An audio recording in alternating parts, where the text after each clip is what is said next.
knowledge of the prehistoric world before the first historian sat down to write the story of his people is vague. It's founded on the research of archaeologists. Their studies of people and dwellings which existed in those times. Existed not only in rocky wastelands, but in the warmer climates, in lush prehistoric jungles. Not so very long ago, an explorer in a wild tropic jungle found evidence which told this story. Nobody knows when these events took place.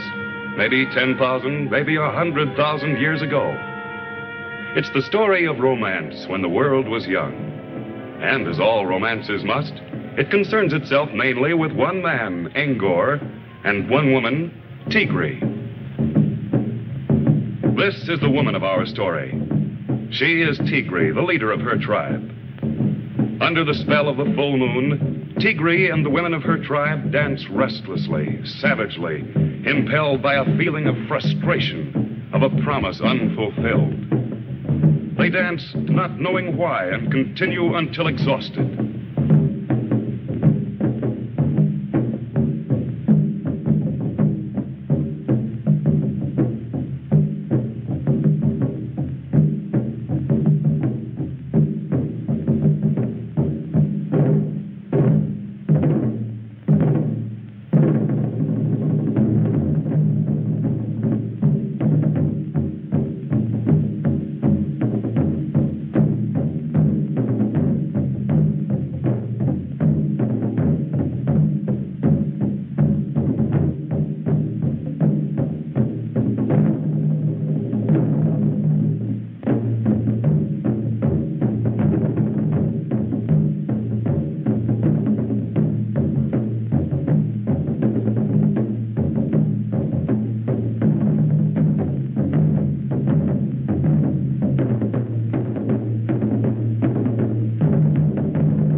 The wise one tells them to be calm.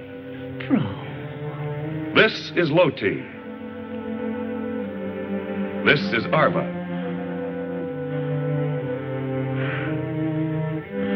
This is Tigri. You've met her before.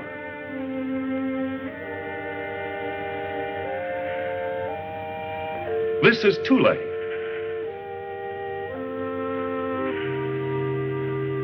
This is Eros.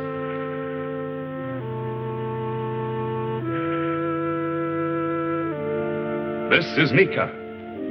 This is the wise one. Old as the moon and wise as the sun. She knows why the young ones dance so restlessly in the light of the full moon. She's telling them the story of the founding of their tribe. She explains that many moons ago, the tribe was founded by Tana, the mother of Tigri. In those days, the women were the slaves. And in Tana's tribe, as in all other tribes, no woman dared question the men. The men needed only to order, and the trembling women hastened to obey. She tells them that when they were small children, they lived deep in the jungle, the young ones of a band of jungle dwellers.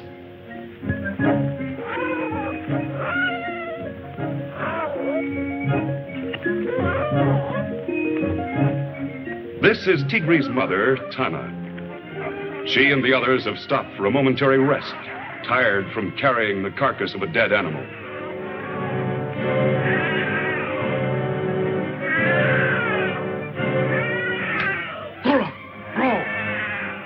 The angry leader of the tribe comes back to find out why the women are falling behind. To him, weariness is no excuse. Tana and the other women wearily pick up the carcass and continue.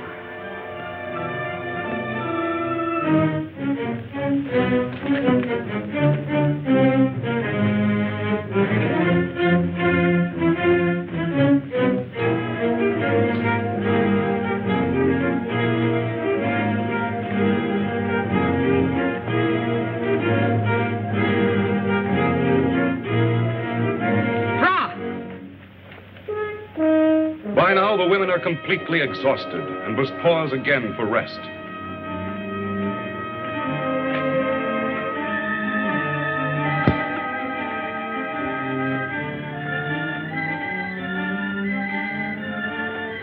Angrily, the leader storms back and yells for them to get going. Bro! Fora! Please! The rebellious Tana tells him that the men should carry the dead animal.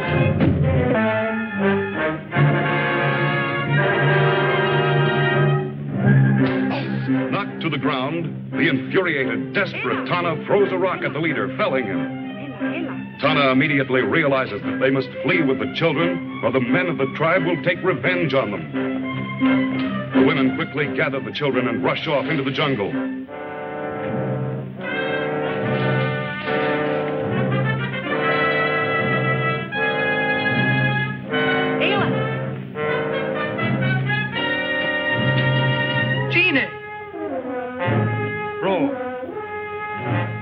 The stunned leader orders the men to go after the women, but the women have eluded them.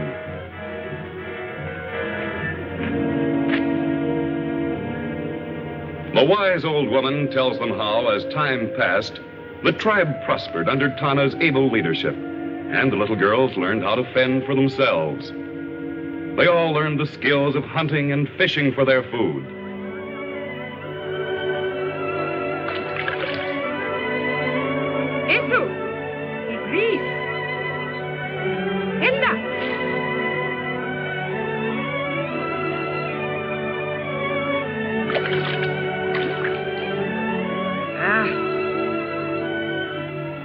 The child on shore, like all children are wont to do, decides to wander off and do a little exploring herself.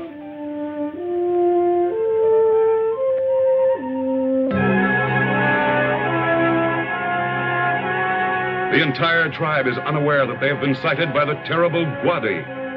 This 9-foot-tall monster has roamed the jungle for years, bringing death and destruction to whatever he touches.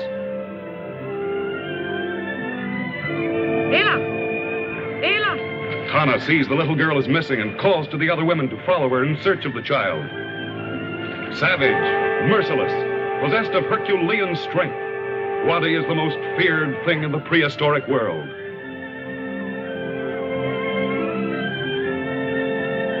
The little girl explains to the wise one as best she can that she has seen the terrible giant. Gwadi! Gwadi! Ela!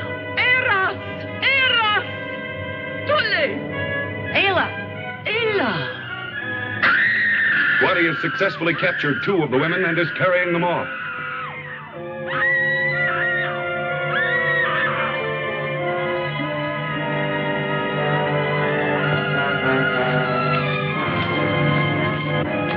Tana was the only one to get away, but has been mortally hurt and dies with Gwadi's name on her lips. Gwadi. Gwadi.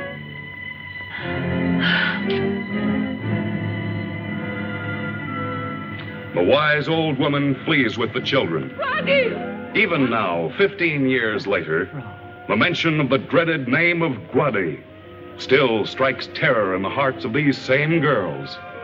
They know that the hideous giant still ranges the jungle.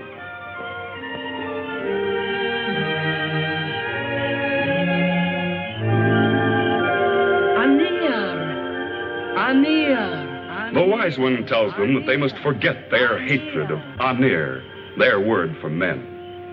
The moon is full. By the time of the advent of the next full moon, they must find and capture themselves husbands if the tribe is to survive.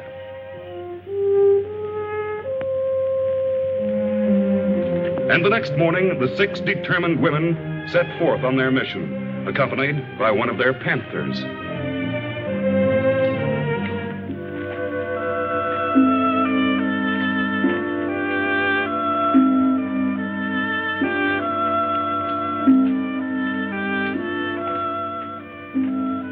This is the man of our story.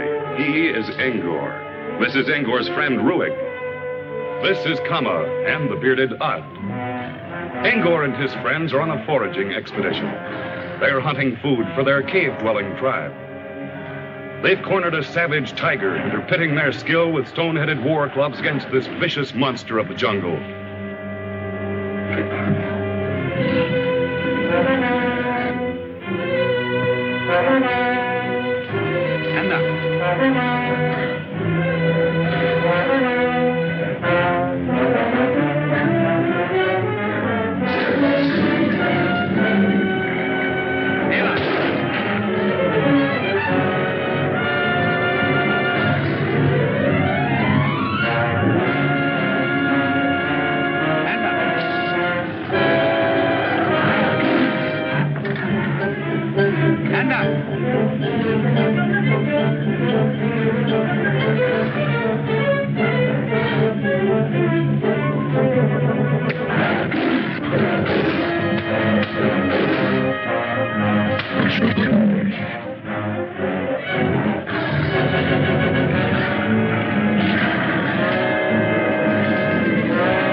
The panther, smelling the blood of a dead tiger, excitedly breaks away from the girls.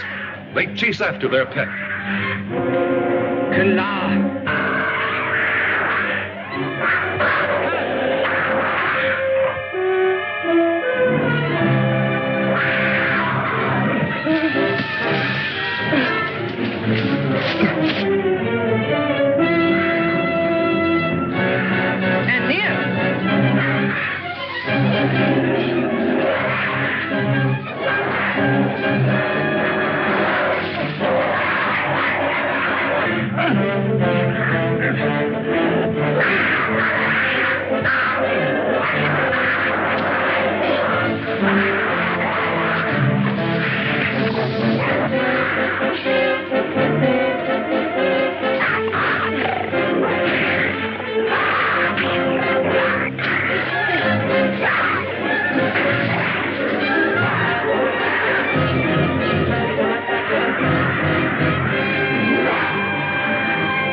Gone and near.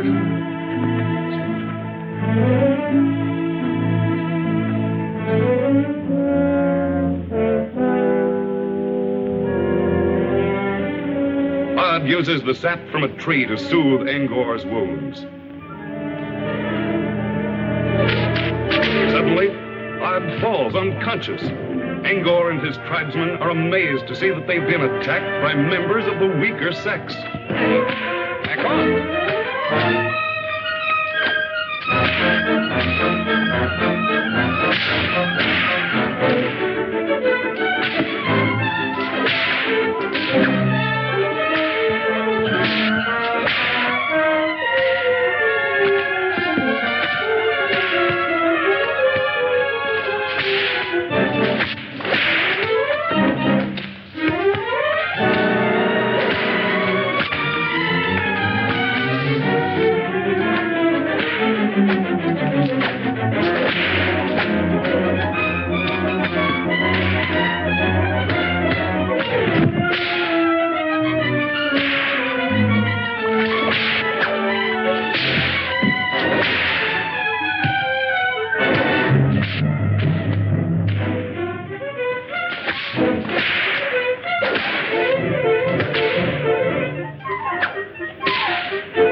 The women order the men to pick up the dead panther and carry him back to their camp.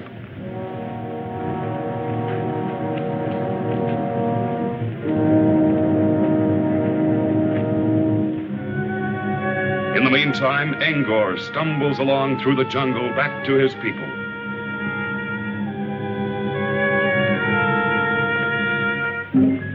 Ella! Ella!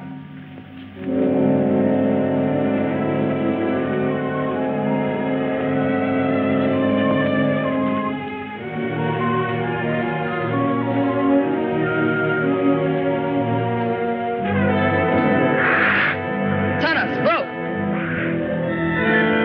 Laura, row!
type of women are these Ruig wonders who attack men and live in trees? Nika gazes at her captive, entranced by her first close look at a male.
This cave is the home of Angor's tribe, and these are his people. They are mountain people, cave dwellers.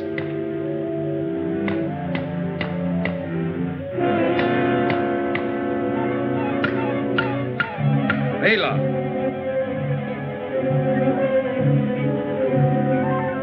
Their leader looks skyward at a soaring vulture, knowing that where the vulture settles, they will find a wounded or dead animal. He motions for his hunters to follow him.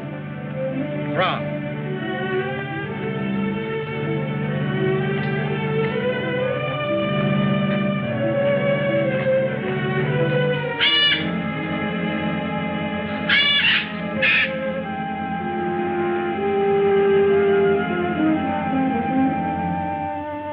Ela. Angor.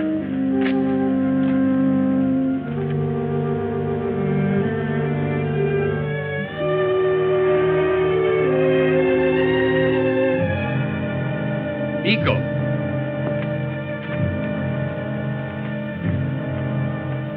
The men find the wounded and exhausted Angor and carry him back to the cave.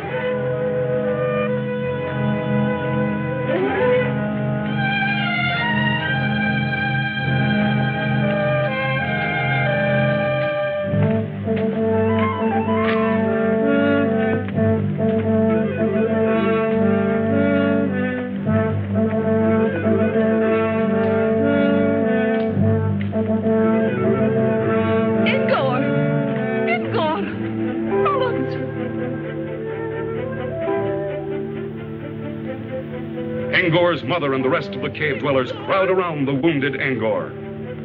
His mother motions them to carry Angor into the cave where she can tend.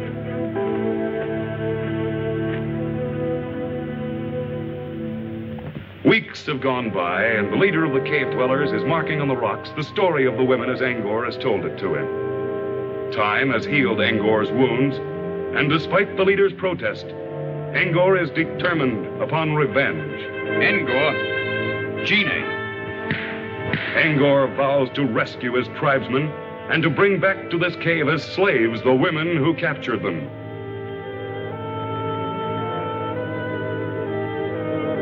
Angor. Angor. Ela. Angor's mother, who knows of the women tribe, points out the right direction to Angor. Oro. She tells him he must cross 2 mountain ranges, that it will take him 2 days' journey to reach the country of the women tribe.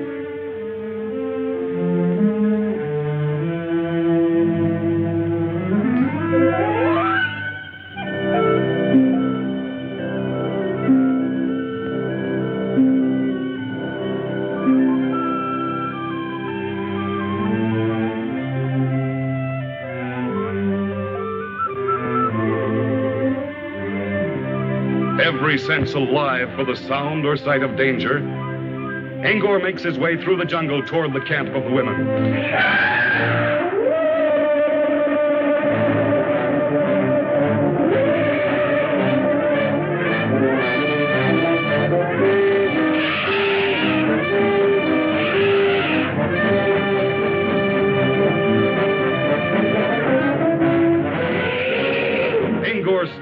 and loses his weapon, but cannot stop for it. He finally eludes the elephant by jumping behind a large boulder, and the lumbering animal passes him by.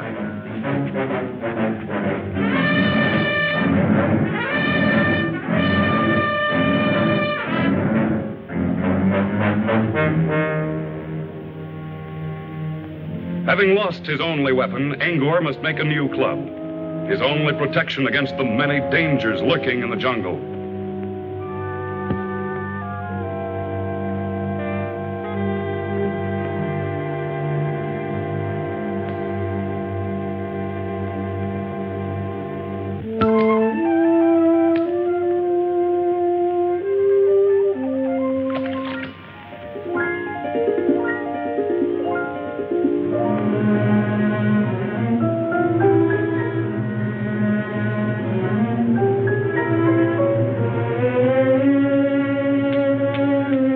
Angor gathers some stones to use for the head of his club. He starts hacking two of them together to make a sharp edge. A spark ignites the dry leaves on the ground, and Angor is taken aback by the strange, unknown phenomenon, fire. He stretches his arm out to touch it and draws his hand back in pain. He doesn't understand it, but he knows that this new discovery of his has the power to inflict injury.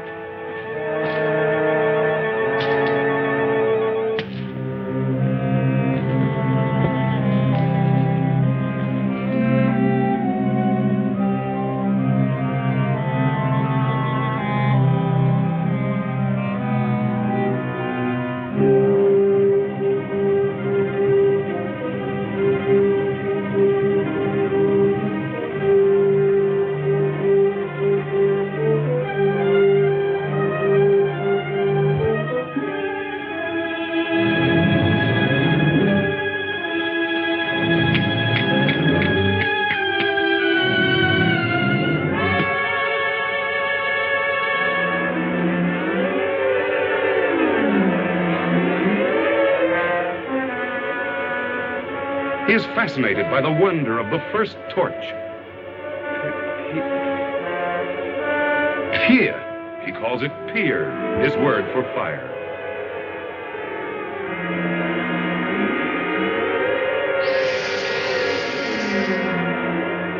The hiss of a python in the tree startles him to his feet.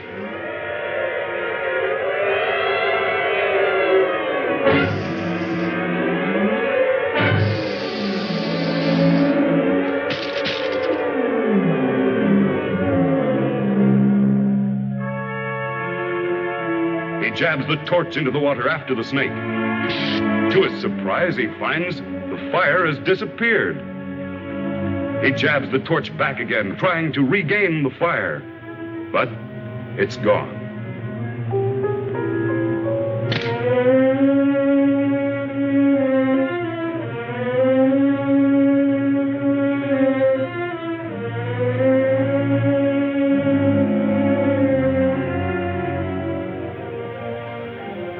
Strangely enough, the swan dive was invented before the swan.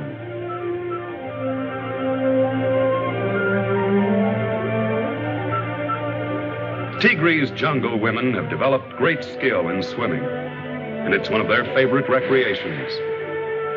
On this night, Tigri, Eris, and Tule are enjoying an evening swim in this jungle pool.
Over rocky bed streams, Ingor continues on his way. He is now approaching the outskirts of the jungle territory.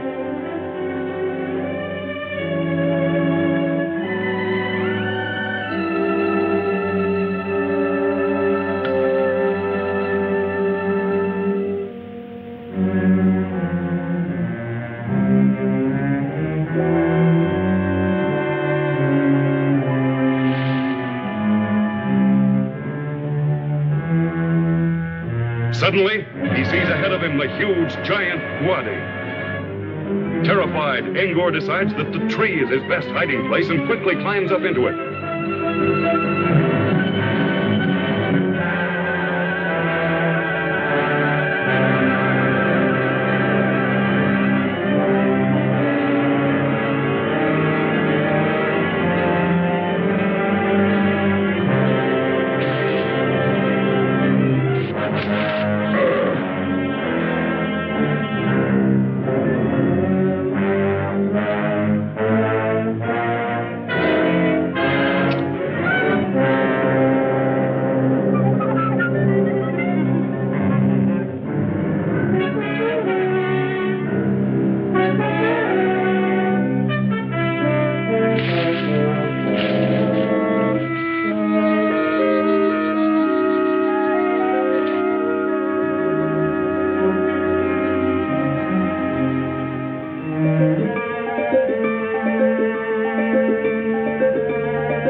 It seems that women were women in those days, too. A handsome male captive makes his appearance, and suddenly there's trouble.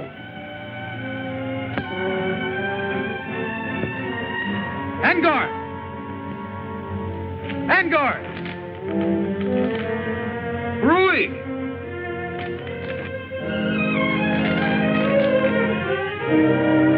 Angor! Angor! What? Angor! Come on!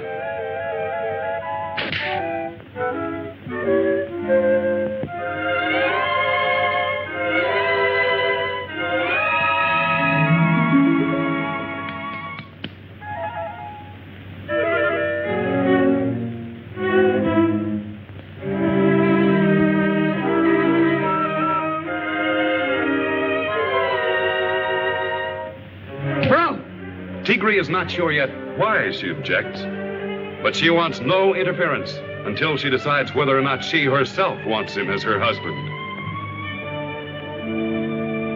Bro! Cora! Bro!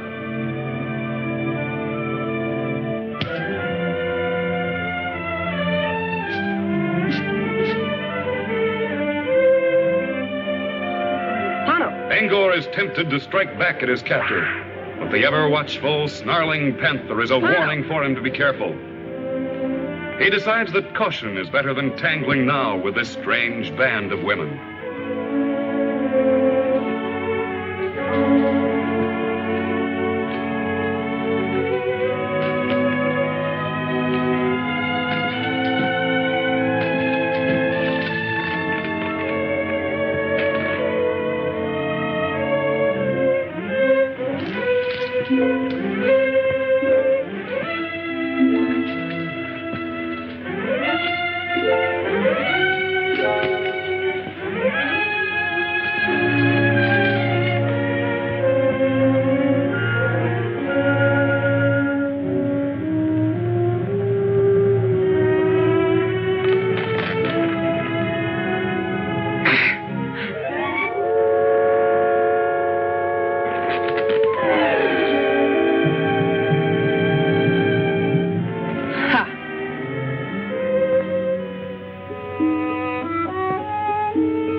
That night, with the rest of the camp asleep, Angor decides that this is his chance for escape. Quietly, he starts to climb down the vine. Now, this is easy, Angor thinks.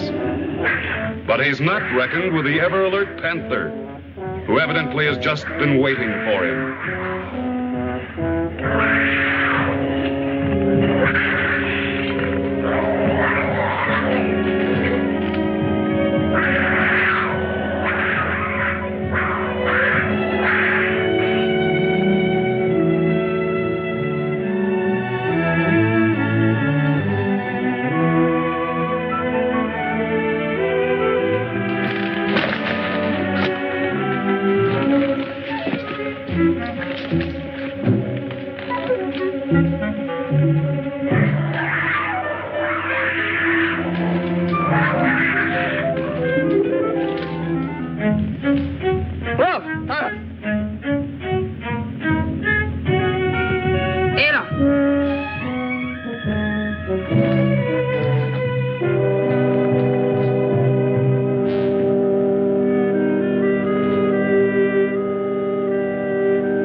Tigri orders the women to feed their men.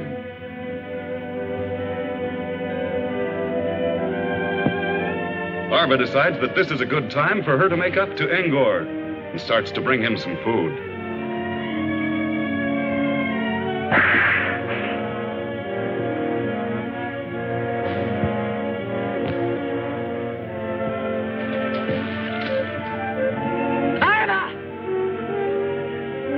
Sudden rage floods Tigre as she sees this.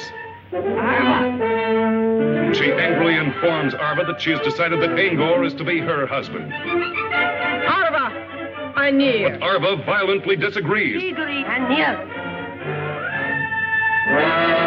And so the fight is on.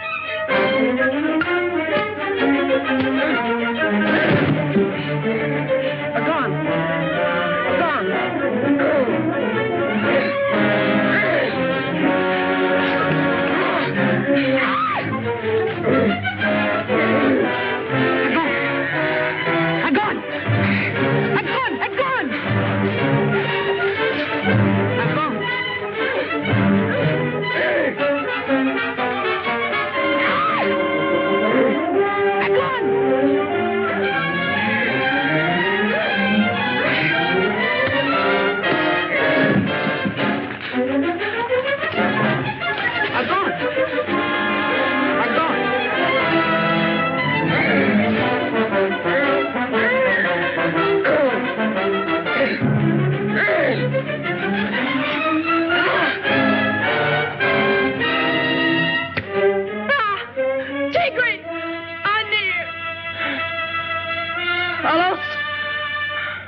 Angor labors over a huge rock, which Tigre has ordered him to move. He can't budge it. Tigre shakes her head at the stupidity of men. Angor finally gives up, humiliated by her look of scorn.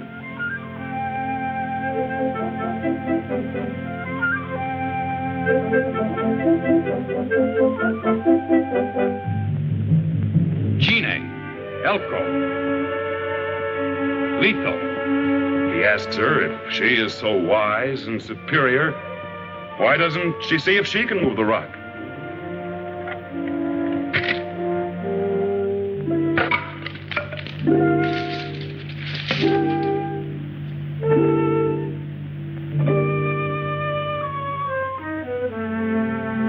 Tigre picks up a huge branch and, using simple leverage, shows Angor how easy it is to move the rock if you use your head.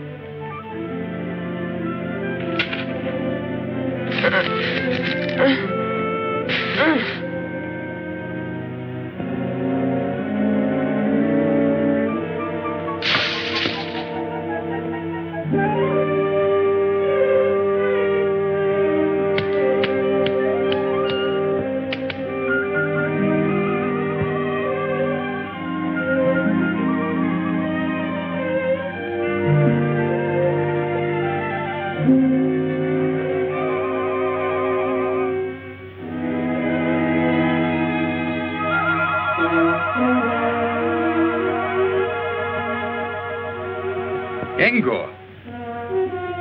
Tigri. Angor. Tigri? Angor.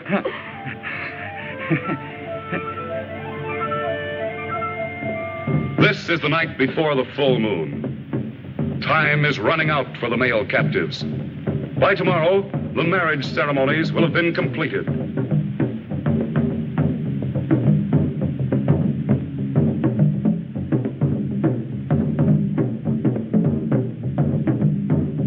The wise one drums, and the women dance as Angor and the men look on with mixed emotions.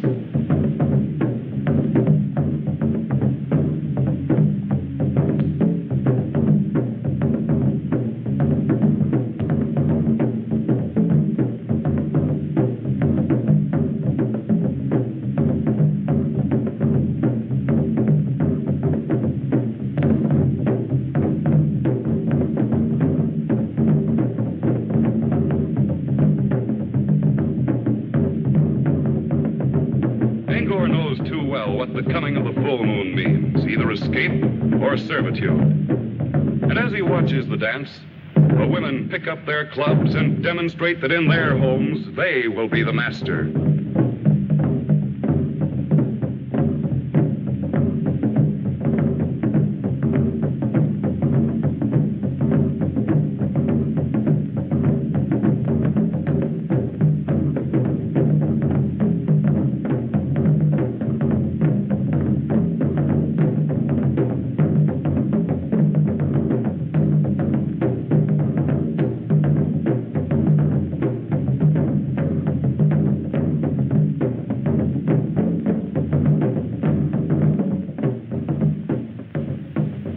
Surrounded by the watching women and the ever-guarding Panther, the men sit idly while Ruig, who seems to have a fetish for being clean-shaven, is scraping his cheek with a sharp-edged stone.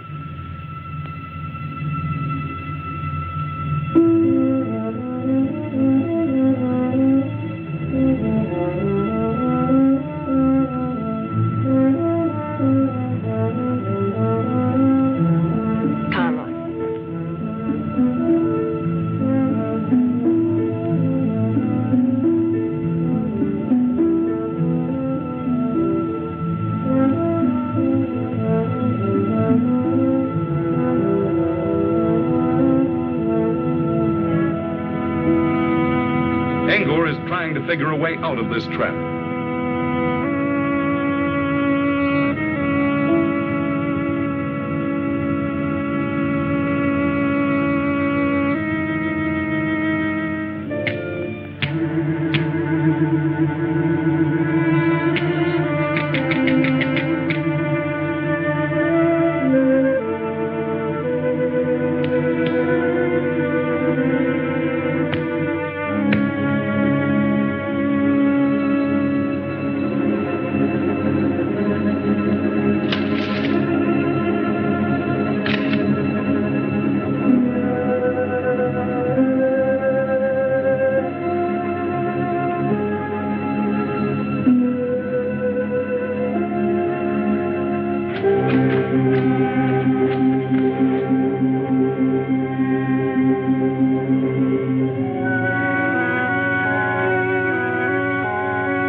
tremendous black shadow sweeps over the camp.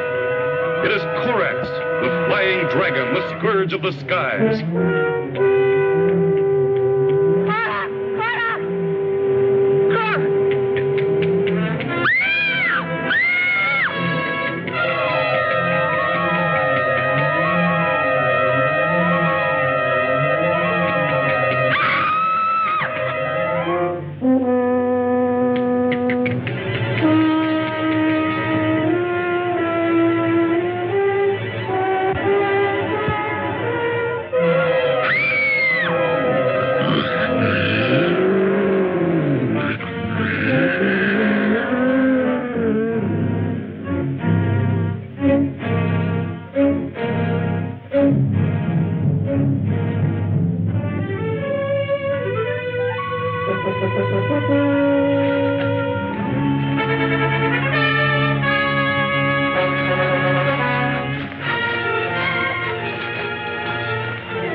And so the tables are turned.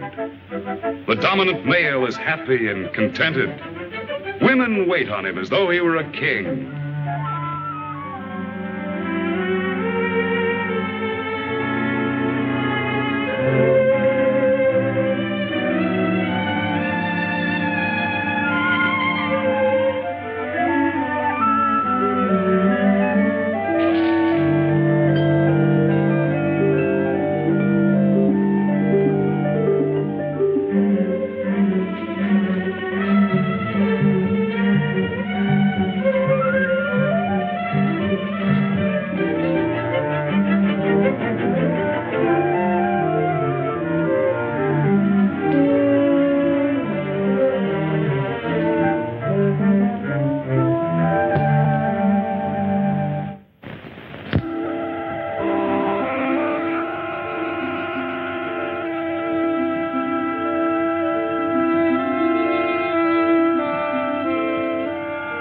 Tigri.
Tigri, at Angor's command, is out gathering fruit.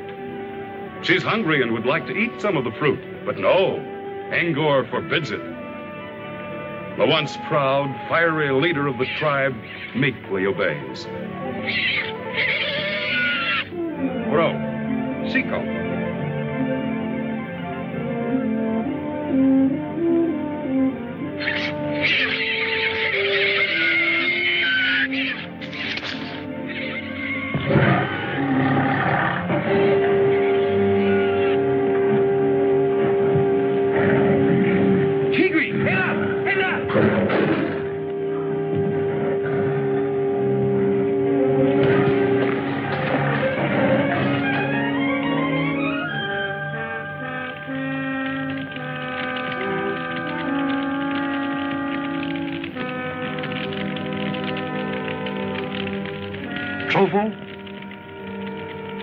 He offers a piece of raw meat to Angor, who's intrigued by the scent of the meat in the fire.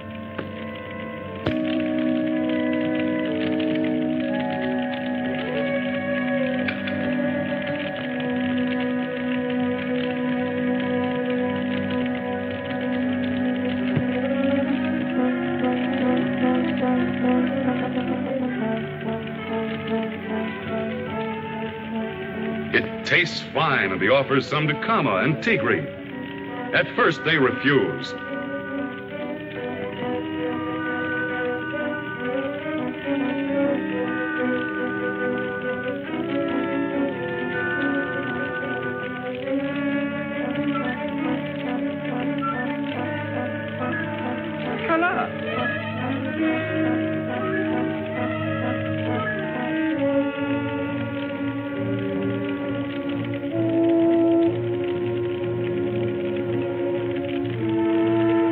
But when they taste it, they both agree that it is delicious. And so, for the first time, cooked meat goes on the menu of this primitive tribe, and civilization progresses another step.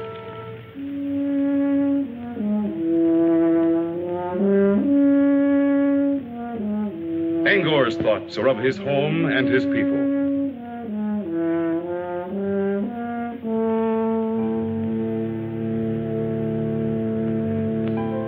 Eco. He gives orders that they will start on their long trek back to the mountain home of Angor's tribe.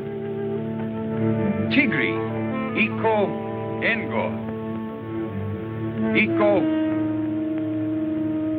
Bora. Ela. Ela.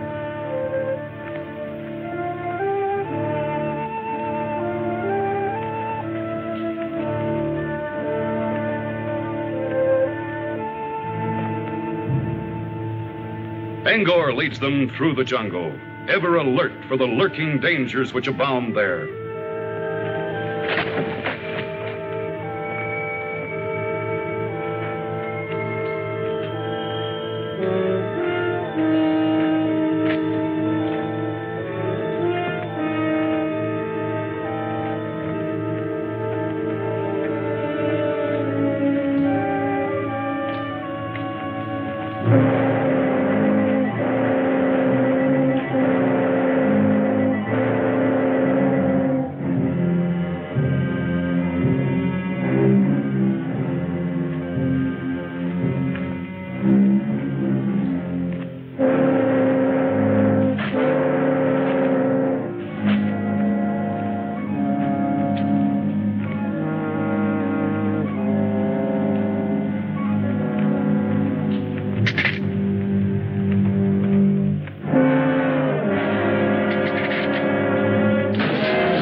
Angor spots a natural cave off in the clearing and orders the group to rush toward it.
Then Guadi decides to use his tremendous strength to topple over the huge rock, covering the top of the cave, so that it will crush the men and women inside.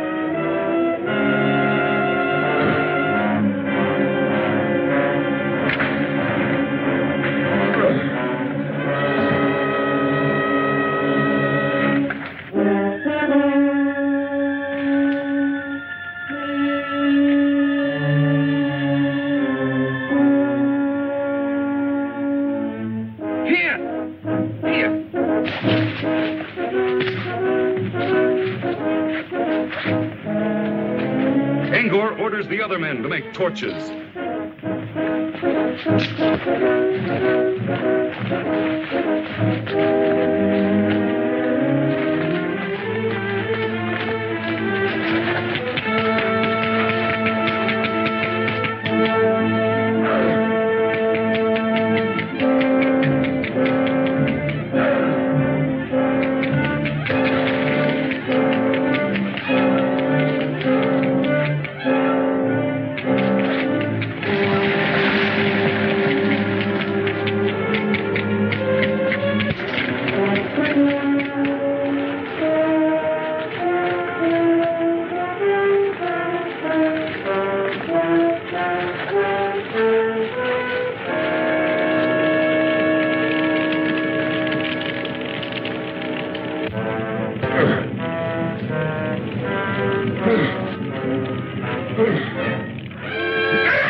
As the giant stumbles away, howling with pain, Angor orders the other men to encircle the area with fires so they can forge a burning circle of death for Guadi.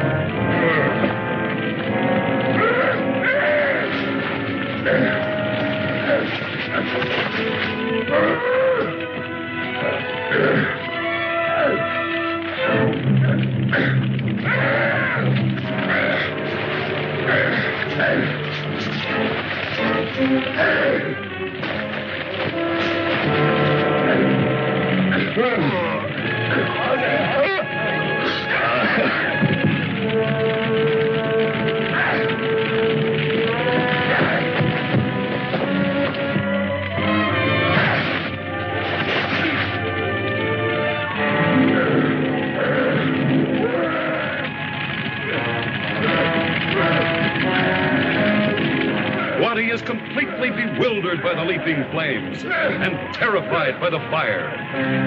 He screams in fear.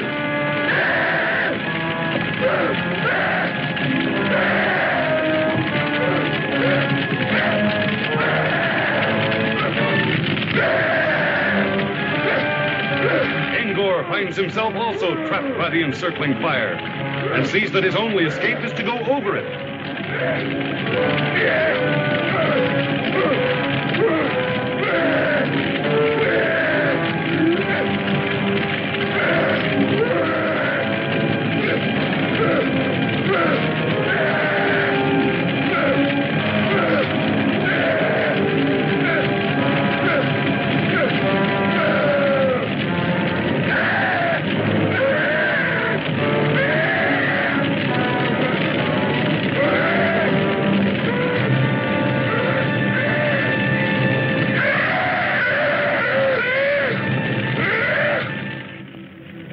Tigri looks with admiration at Angor.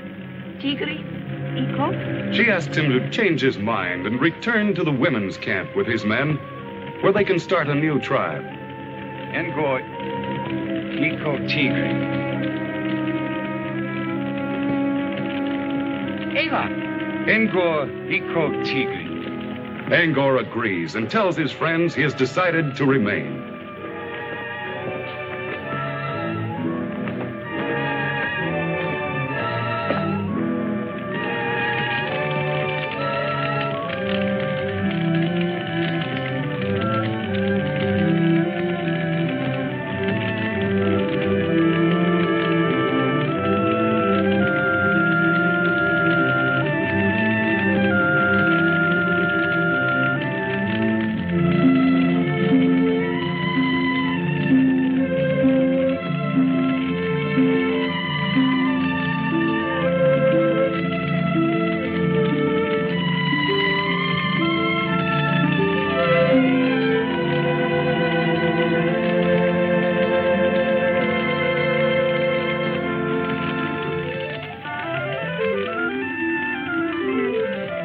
The wise old woman is happy as she sees the pairing off of the couples. She knows now there will be peace between the tribes and that the tribe will increase.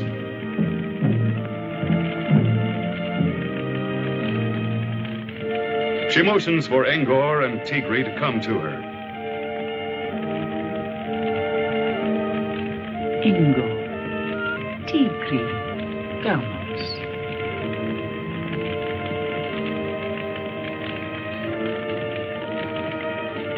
She is going to perform the only kind of marriage ceremony she knows.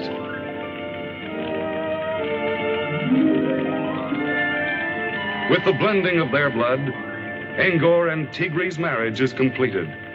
The first of 4 marriages to be celebrated that moonlit night, as the women dance the marriage ceremonial to show their happiness.